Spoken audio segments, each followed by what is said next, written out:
Like I said in the last video, this next part that I have to break down is very convoluted and complex. So I'm going to try to break it down into section by jurisdictions. Let's first start with the Suffolk and the Mecklenburg County, North Carolina ones. You can see by the first criminal complaint, this one she claims that I supposedly put the gun to the front of her head, then the back of her head, and just pushed her over the bed from behind. Please keep that in mind. When it comes to an investigation or a story, details matter. Also, what is part of the Suffolk complaint is what the police officer himself wrote down based on his own observation. And once again, details matter. And something very notably important that I think needs to be noticed, which is the second sentence of the third paragraph. Officer made contact with Miss Officer made contact with Miss Lacey, who was sitting on the couch waiting for police. Officer Leslie observed a small laceration on Mr. Lacey's right hand and observed several broken objects of glass shattered around the floor.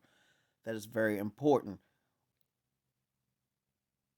Now, let's jump to the first protective order she put in North Carolina against me on March 16th.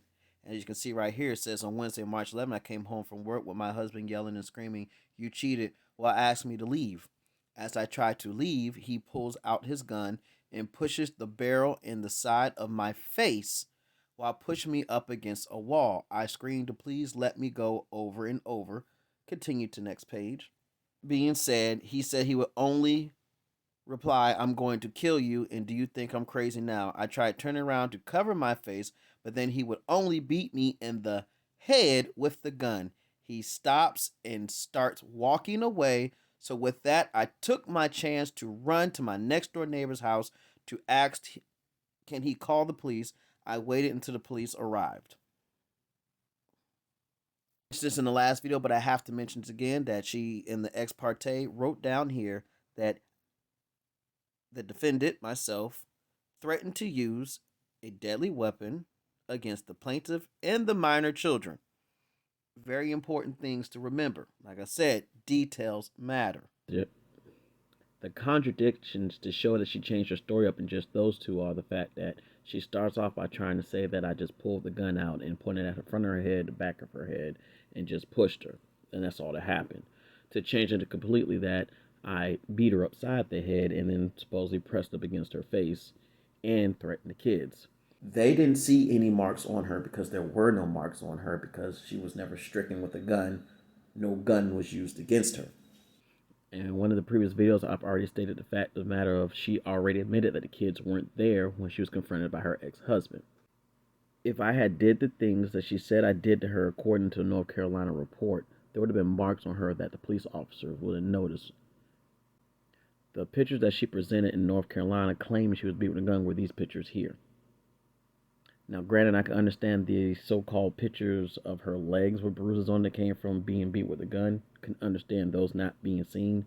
But this one right here, that's on her face, if any, would be noticeable. But the fact of the matter is that the officers in Suffolk who responded to the call only notated my injuries because I was the only one who had any. Also, the fact of the matter is that supposedly these pictures were taken days after our argument, and then even days after that is when she finally reported them to the North Carolina police. Something else that is very notable to me is the fact that I just went from just pulling it out and pointing it to actually beating her. But like I just said previously, her saying I just pulled it out would make sense of why she didn't have any marks when the police got here because I didn't do that. But then she goes away for 2 days, and then 4 days after that decides to make a report with these marks that came up there that weren't up there before.